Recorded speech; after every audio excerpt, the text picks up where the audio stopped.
مرحبا جميعا وياكم كيرا، ورجعت لكم فيديو جديد.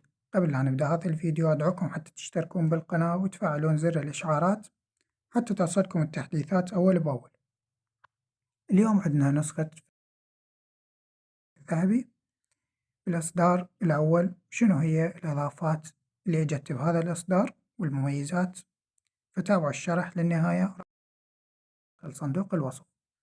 أول شي هذه النسخة تدعم فقط أجهزة 64 بت، يعني الأجهزة الضعيفة ما راح تشتغل وياهم هذه النسخة ولا تثبت. تمام؟ وهذه النسخة تثبت بجانب تطبيق فيسبوك الرسمي، تقدرون تثبتونها كتطبيق منفصل بدون الحاجة إلى حذف تطبيق فيسبوك الأساسي. ننتظر البرنامج يتثبت. الآن بعد اكتمال التثبيت نضغط فتح ونسوي تسجيل دخول بالحساب الشخصي مالتنا. الآن بعد ما سجلنا دخول راح تشوفون ميزة أو علامة الإعدادات. من هنا تقدرون توصلون للإعدادات الخاصة بتطبيق فيسبوك بلس. أول ميزة عندنا اللي هي إمكانية تغيير وضع الخط إلى خط عريض أو خط مائل.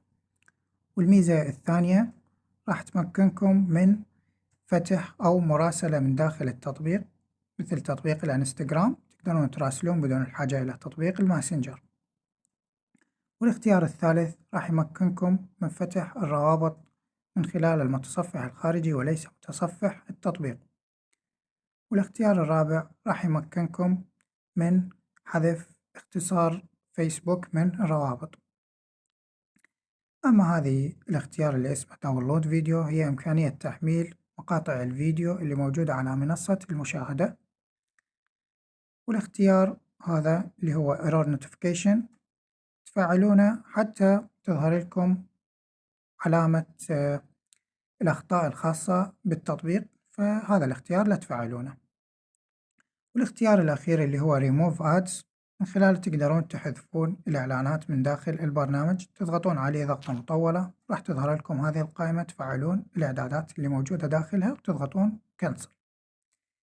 الآن ننزل للأسفل راح تظهر عندنا قائمة ثانية. الاختيار الأول اللي هو Hide Story Tag راح تمكنكم من حذف أسلوب أو نمط القصص اللي هو هذا، راح ينحذف من الشاشة الرئيسية. ننزل للأسفل عندنا الاختيار الثاني اللي هو دارك مود، راح يمكننا من تغيير الوضع الخاص بالتطبيق من الليلي إلى النهاري أو العكس. راح تشوفون ضغطة زر يتغير ويانا المود. ننزل للأسفل عندكم هذا الاختيار اللي هو سمايلر فيسبوك. إذا كانت عندكم الأيقونات كبيرة تفعلون هذا الاختيار راح تصغر وياكم الأيقونات. أما هذا الاختيار اللي هو Background Color راح يمكنكم من تغيير أنماط أو صور علامات التبويب داخل فيسبوك. أما هذا الاختيار اللي هو Font Style راح يمكنكم من تغيير خط التطبيق إلى خط الآيفون أو أي خط أنتم تريدونه. والاختيار الأخير اللي هو راح يفعل لكم إيموجي الآيفون. الآن نفعل المميزات اللي احنا نريدها. أنا راح أفعل خط الآيفون، أضغط عليه ضغطة مطولة راح يوجهني إلى الملفات حتى أضيف خط خاص للتطبيق. أنا عندي هاي مجموعة الخطوط، راح أضيف على سبيل المثال خط الآيفون الأصلي العريض. بعدها أفعل إيموجي الآيفون وأسوي خروج من التطبيق بهذا الشكل. أرجع مجددا إلى فيسبوك بلس وراح تشوفون إنه الخط تغير ويانا. لو أجينا نسوي أي بوست بهذا الشكل راح تشوفون إنه الخط تغير وياي. كذلك لو أجيت أكتب بأي إيموجي راح تشوفون إنه إيموجي الآيفون راح يكون موجود وياي، وهذا الإيموجي شركة الفيسبوك ما تدعمه لذلك ما يظهر وياكم، يظهر بهذا الشكل. أما جميع إيموجيات الآيفون راح تكون موجودة ويانا مثل ما موضحة قدامكم، تقدرون تستخدمونها بدون أي مشكلة. أما لو أجينا إلى شاشة القصة وجينا نضيف أي ستوري، الآن بعد إضافة الستوري لو أجيت أكتب أي نص بهذا الشكل وجيت أجرب إيموجي الآيفون راح تشوفون إنه إيموجي الآيفون تغير وياي.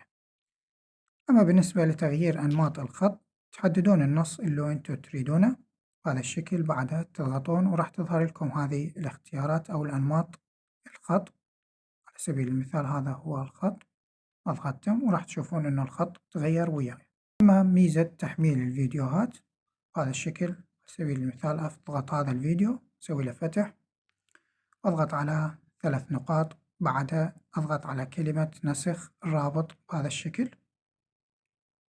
راح تظهر لي هذه القائمة الخاصة بتحميل الفيديو. عندكم الاختيار الأول اللي هو تحميل فقط صورة المصغرة الخاصة بالفيديو.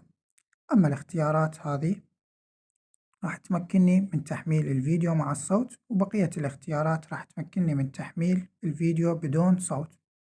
وهذا الاختيار هو راح يمكنني من تحميل الصوت فقط. على سبيل المثال أنا أريد أحمل الفيديو بدقة SD، أضغط داونلود وراح يوجهني لصفحة التحميل.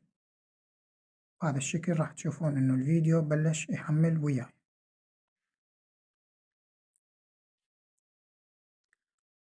إلى هنا نكون وصلنا لنهاية الشرح. إذا عجبتكم النسخة لا تنسون تعطوني رأيكم بالتعليقات، وسلام.